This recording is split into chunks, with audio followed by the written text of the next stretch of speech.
That's a very big deal, actually, because it looked for a while like, okay, the Fed is going to ease and interest rates are going to go back down. And pretty soon we'll be back in one of those cycles where there's very easy money and everybody can buy anything. And that kind of happened for a little while. And it still feels like it's happening in the stock market. But in general, that's not the case in the US. We're running big deficits, and that's very stimulative. But if interest rates are going back up, the 10-year Treasury yield went down to 3.5% from 5%. You're listening to Kerry Lutz's Financial Survival Network, where you get valuable information you just can't find anywhere else. To thrive in today's trying times, you need the Financial Survival Network, now more than ever. Go to financialsurvivalnetwork.com and get your free newsletter and gift. Financial Survival Network, now more than ever.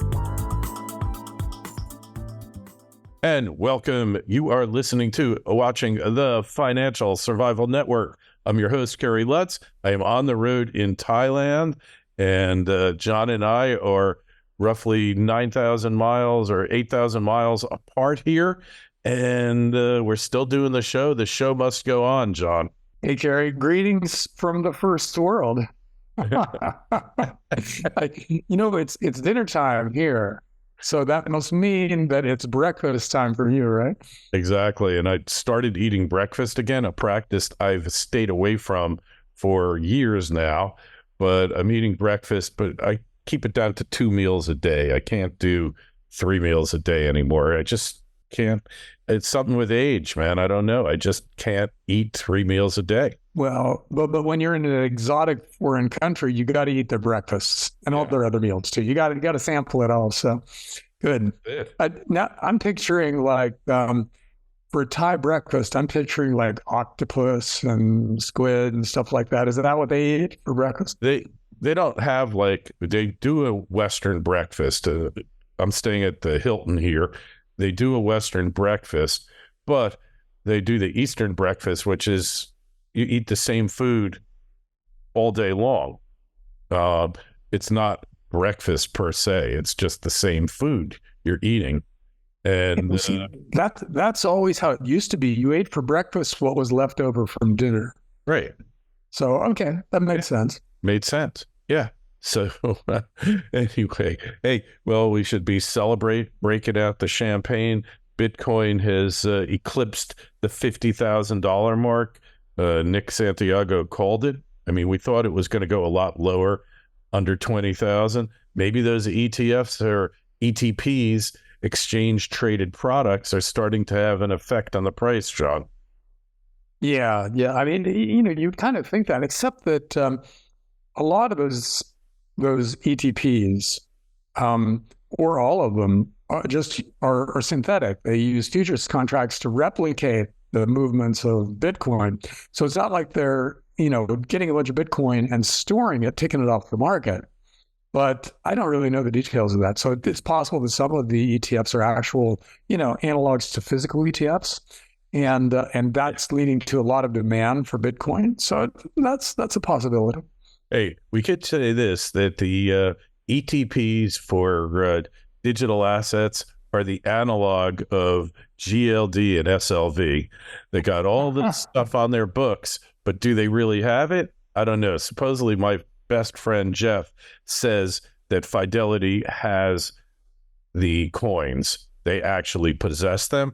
But you know what? It's an ETP, which is a tracking product. It's not physical Bitcoin, which is an anomaly anyway. So it's going to be interesting to see what's happening. I told you, I buy a certain amount of Bitcoin every Monday. And when I swing trade it, when it hits peaks, I dump out of it. But here, it went over 50. That's probably enough momentum to take it close to 60, in my opinion. But we will find out soon enough. So, hey, interest rates are rising again. Yeah, that's a very big deal, actually, because it looked for a while like, okay, the Fed is going to ease and interest rates are going to go back down. And pretty soon we'll be back in one of those cycles where there's very easy money and everybody can buy anything.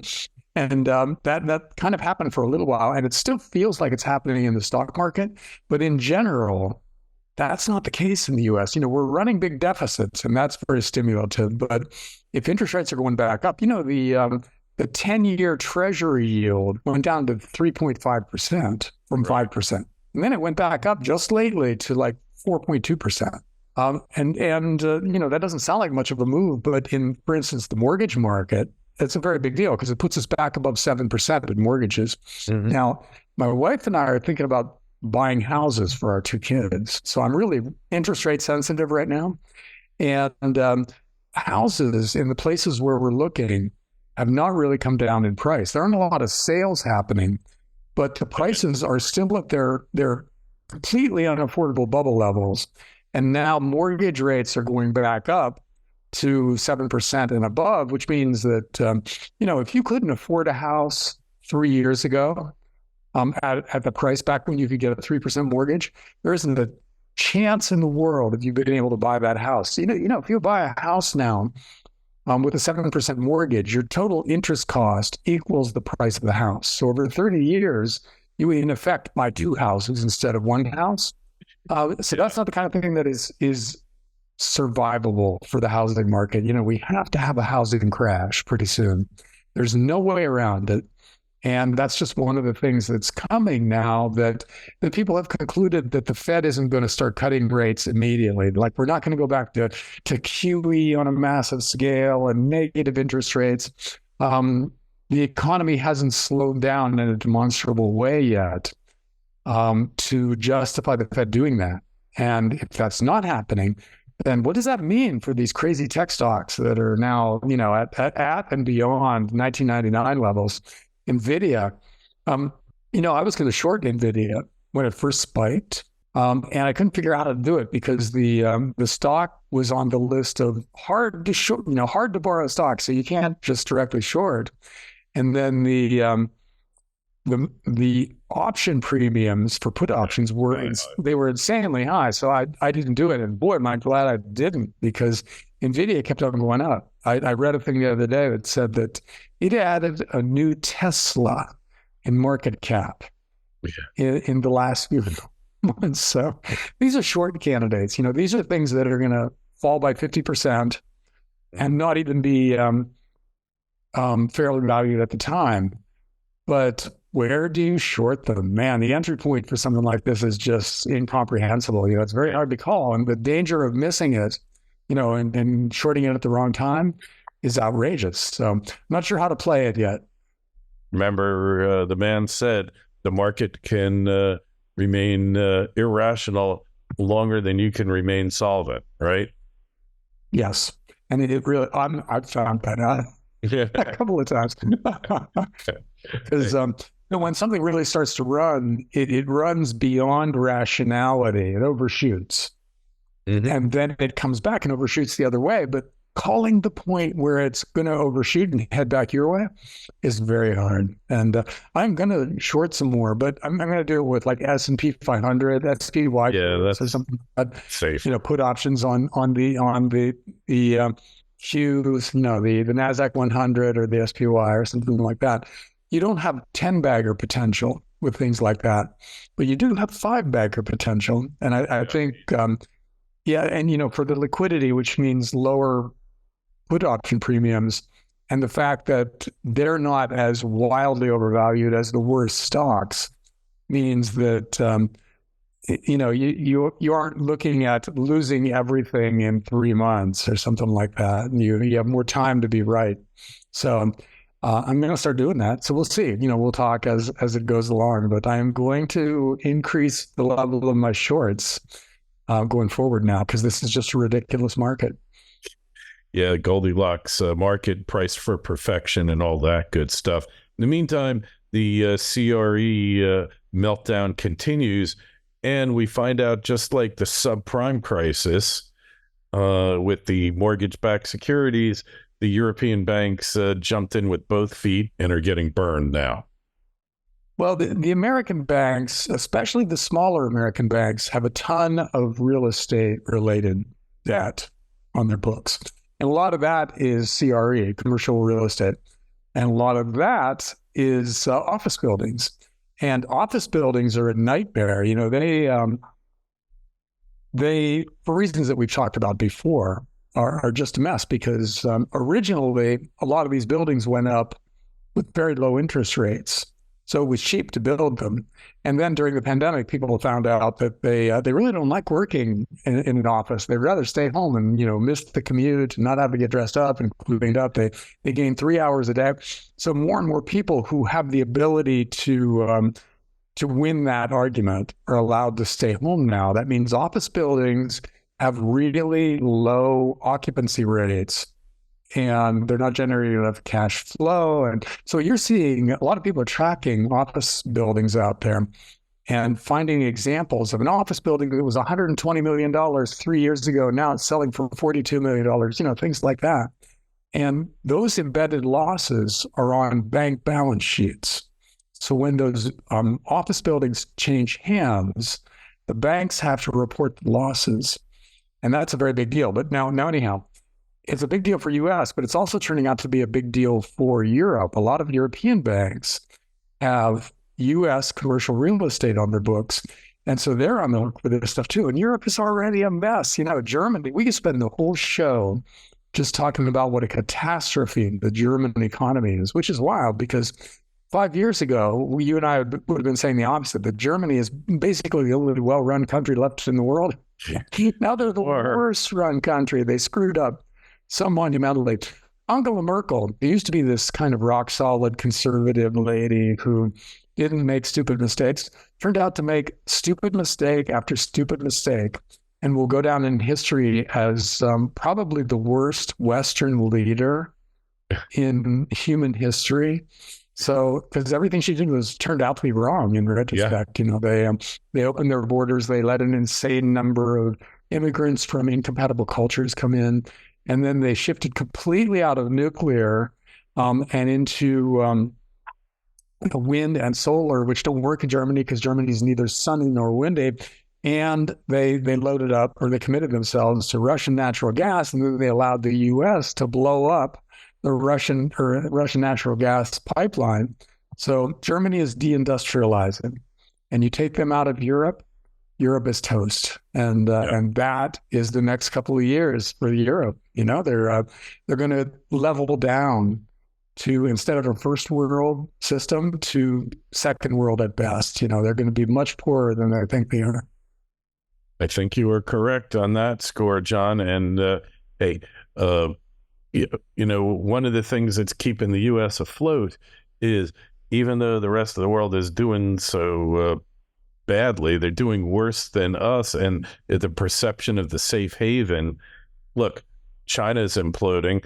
Where are those wealthy people putting their money? They're putting it into the U.S. I mean, there's zillions of dollars. So the flow of funds from global hot money, whatever, flight capital, is all coming to the U.S. into the stock market, because they're not buying government debt with their flight capital. They're buying stocks. So I think a lot of that is why it's going up, and it's happening in Europe now as well. So, hey, we got, nat gas prices keep going down, and then the admin bans new LNG exports. Like, what's going on here? We have more nat gas than we know what to do with in this country. What do they think? It looks like this was a plan on the part of the Biden administration to make the economy look as good as possible going into the election. So what they did was they banned the export of liquid natural gas. And that left the U.S.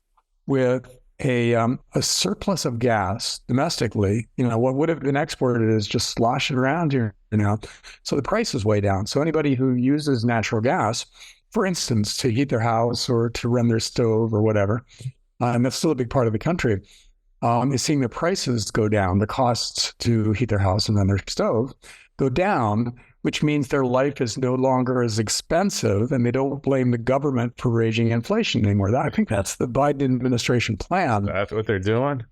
Well, I think to the extent that natural gas is an issue for people, this helps. So yeah, I think that's part of it because, let me be blunt. These guys are capable of anything. I'm talking about the powers that be right now. Yeah. I think literally, if it took a false flag attack on a jet plane that kills 100 people to get the current administration elected again, they would do it. That's just how the guys in charge operate.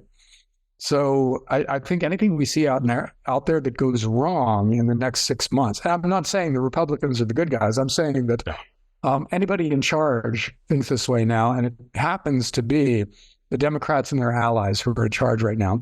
And I think that any kind of false flag thing that you can conceive of, they would be willing to do in order to win. So any horrific thing that happens in the next 6 months, your first impulse should be to blame it on the government.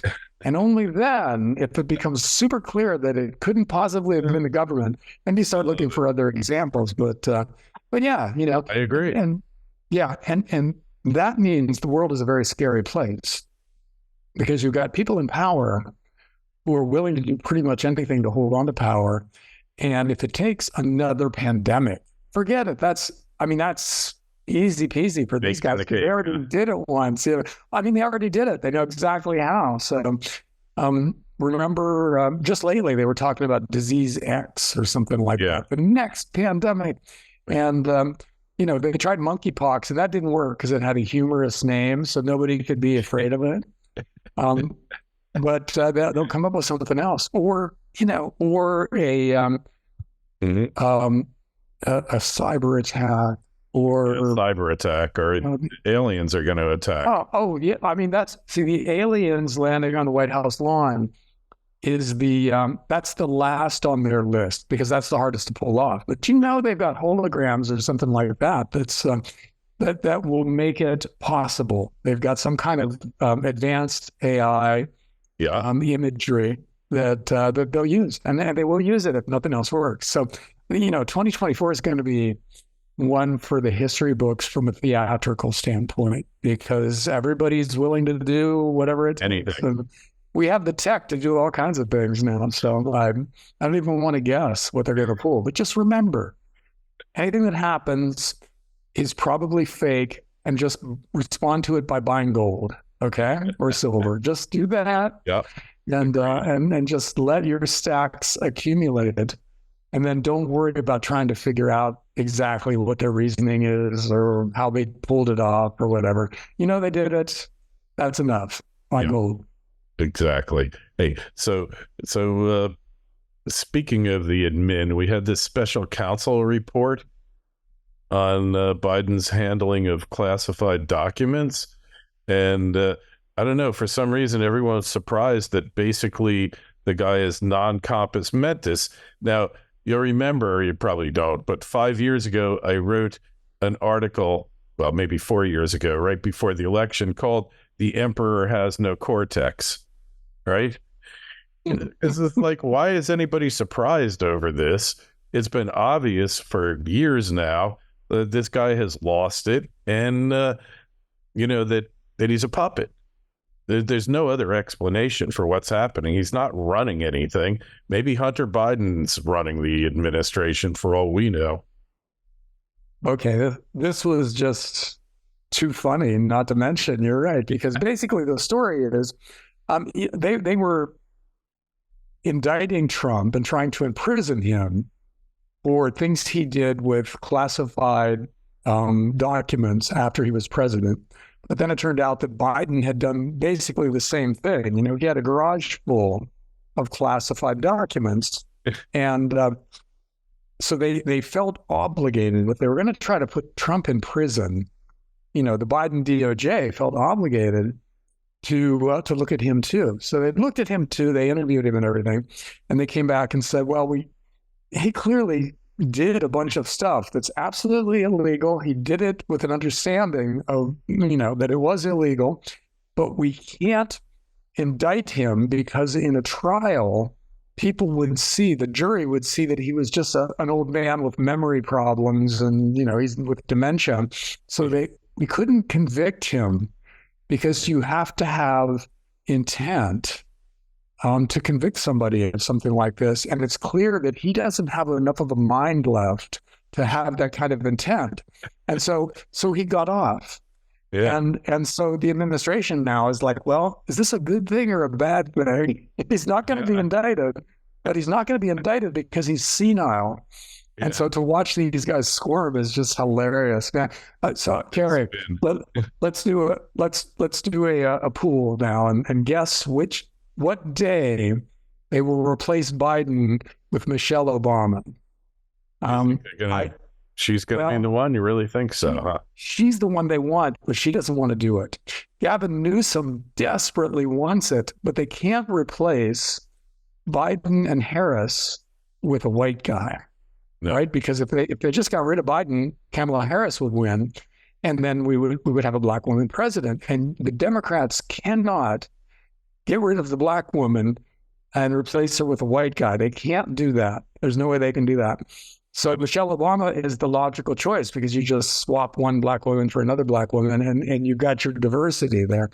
But Michelle Obama, she's been exposed to what it's like to be in that fictional. You don't want it. Part of it. Yeah. So I don't know what they're going to do, but they know they need to do something. I think they don't know what they're going to do either. But it could be some kind of a Hail Mary where they just grab somebody out of left field and slot them in there as long as they tick enough boxes on the assumption that Trump is easy to beat. And we'll see. I don't know. This is the most hilarious election ever. Yeah. As long as we don't end up in a civil war, which we're reasonably close to right now. So, so barring the civil war, this is hilarious. Hey, so I'm thinking when you're talking about checking boxes, the former president of Harvard University is available, and she could be perfect because she checks like so many boxes. She checks boxes they didn't even know they had until they found her. If she hadn't already had her downfall, she would be on the short list.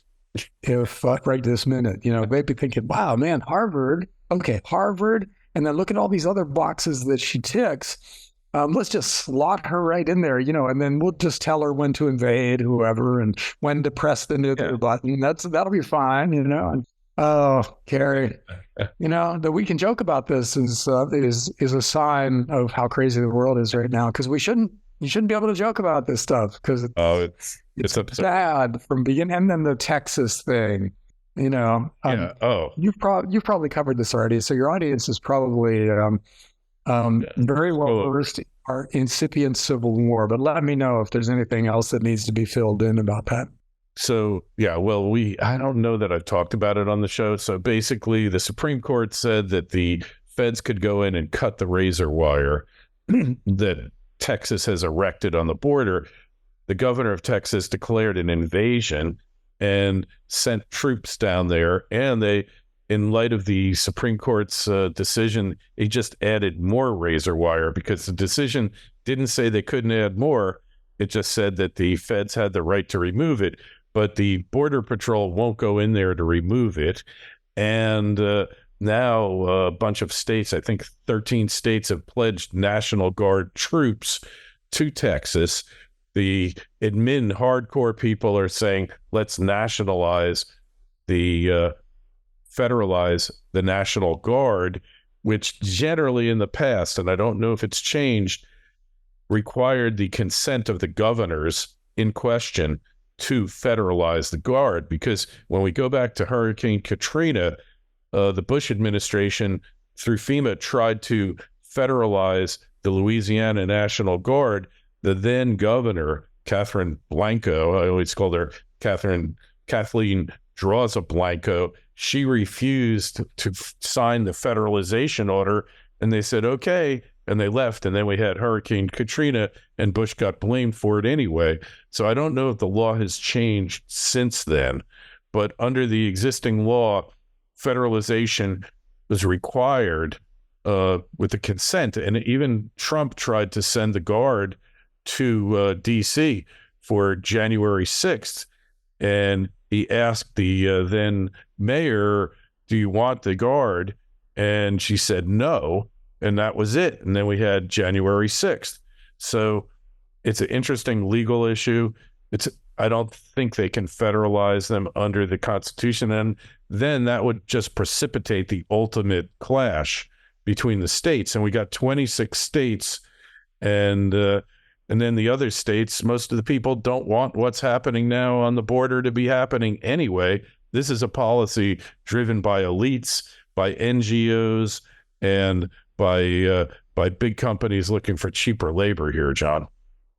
Well, okay, let me say two things about this. One is that these NGOs that are down in Mexico and helping people come into the U.S. illegally should be rounded up and imprisoned in a heartbeat. Okay, they're breaking the law. They have no business doing that. Lock them up and do it publicly, because you get a 70-30 advantage electorally out of doing that. Now, the other part of that is, I think, the Republicans, they've been, frustrated over this open border that Biden has imposed for a long time. But I think the timing of this now is pretty specific. Texas started doing this right now so that the issue bleeds over into the election campaign. And their goal is to make Biden go down there and impose the federal government's will on Texas and then explain it. That's the whole key to everything. They want Biden to have to stand in front of the camera and explain what he's doing. And they know he can't do it. I mean, that is too many complex thoughts strung together at once for him to be able to actually articulate it. And then if he can't do it, then the people who are actually responsible for it in the federal government will have to step up and explain it, and we'll see the deep state, exposed in all its glory. Yeah, it's all about money. Yeah, it's all about winning the next election. Yeah, but the open border thing, yes, is partially about money for sure. Yeah. Well, it's going to be interesting. And now Trump is running on a policy of basically rounding up millions of illegals and showing them the door. But the people that sent them to us don't want them back. So where do they go? We put them to Gitmo, right? I mean, no, from Trump's point of view, the most electorally, the most popular thing he could do is shut down the border completely, and then spend the next 3 years rounding up all the people who came in here illegally and just take them across the border in Mexico and drop them off. Mexico shouldn't have let them in the first place. I mean, I'm not joking. I think that's what they should do. Just drop them off on the other side of the Texas border. And then, to the extent that any of them need to be processed, they go through the official channel. They submit their application from Mexico, and then they go through the steps that anybody else, all our parents did, all the people who are doing it legally do, to become American citizens. And there should be no other alternative. You shouldn't just be able to walk across the border and then disappear into Michigan or wherever and never be heard from again. So, I think as long as Trump, if he's the next president, let's say, can show busloads of people that he's catching and sending across to Mexico, he's a majority president. Because people will see that and go, okay, Trump's doing what he's supposed to do. Hey, it's a new catch and release. We catch him here and we release him there. Yeah, that's right. I mean, this is madness. I mean, look, it's not quite analogous to Rome being overrun by the Visigoths, because the population of the country is far larger than the invading force. But this is an invasion, and I think Trump would be within his rights to declare it an invasion and take all necessary steps to undo it, to end it, and to send the people back. And I don't think the Supreme Court's going to try to stop him from doing it, because maybe we wind up with martial law. I don't know. Well, hey, it's a big issue we'll be talking about more in the weeks to come for sure. And I think we'll leave it at that, because the beach is calling me here. The beach in Thailand is calling me. Hey, questions, comments, KL@kerrylutz.com. Don't forget John's Substack, Rubino.substack.com. And make sure you sign up for your free newsletter at financialsurvivalnetwork.com. We're starting, John, the Inflation Cafe, inflation.cafe. And the newsletter, first one's going to go out this week, and pretty excited about it. It's based on my experience of going to a certain undisclosed coffee shop that we all know and well and love, the largest chain in the world, and realizing I was paying double for a price of coffee that I was paying 3 years ago. They cut back on their rewards, and I had half a cup. And I said to the manager, "You're not in business of selling coffee. You guys sell inflation." Thus was born the concept of the Inflation Cafe. And, he just kind of laughed. But I am the chief editor. I am the editor and chief barista of the Inflation Cafe. So we're transitioning here. They messed with the wrong guy. Hey, man, it's like $7 frickin' for a drink. I can't believe I was paying more than $4 for, and it was overpriced at $4, John. At $7, it's just highway robbery, and I can afford it, but why? I cut back. And the beauty is here in Thailand at the same undisclosed coffee shop, it's $3. Gary, do you have a second more for me to go on an inflation rant? Yeah, sure. Go ahead. Okay. Because you see these guys like Paul Krugman or basically anybody that is in the current power structure saying, "Oh, the economy is so good. Look how low unemployment is, and inflation is down to 2.5%." And why are people so mad still? And what they don't realize is that we raised a lot of people's living expenses by 30%. Okay. And now we're coming to them and saying, look, the further increase is only 3% a year. Well, we already raised their cost of living to the point where they have to decide between driving to work and feeding their kids. So the fact that prices are only going up by another 3% a year does not help them and does not make them happy. And that's what the guys in charge can't figure out, because to them it's irrelevant. The cost of a Starbucks coffee is just not a factor in life. Neither is the cost of a tank full of gas or 1 week's worth of groceries or anything. But to everybody else, it's a big deal, and they've ruined it for this huge section of the economy. That's why. That's why there's so much angst out there right now. And John, let's face it, we're both right around the same age, a year of each other. In our we're pushing 70. We lived through the last inflationary period, 60s, 70s, early 80s. So we understand it. But most of the people alive today, John, had no clue what inflation was. They didn't live through that. Just like they don't know what a bear market is. Most of these kids on Wall Street now, most of the people walking the planet don't know what inflation is. They haven't lived through an inflationary cycle like we did and like our parents did post World War II. So I think that's one of the reasons why I'm kind of like putting this newsletter together and a new site is I wanted to people to understand where it comes from, why it's happening, and that they're really being taxed silently against their will, against their consent. It's a stealth tax, inflation, and it's rampant now. So we'll leave it at that. Hey, we'll talk to you in a couple of weeks when I'm back home and got my equipment. Everything is locked up right now. I actually went to the safe deposit box and threw my desktop computer in it so that because you can't lose your data, even though I'm backed up 3 ways to sundown, 4 ways actually. Anyways, it's all locked up. So, all right, John, hey, make sure you go to John's Substack, rubino.substack.com. I want to see an article on inflation, John. All right. Kerry, send me what you do and I'll post it over there, okay?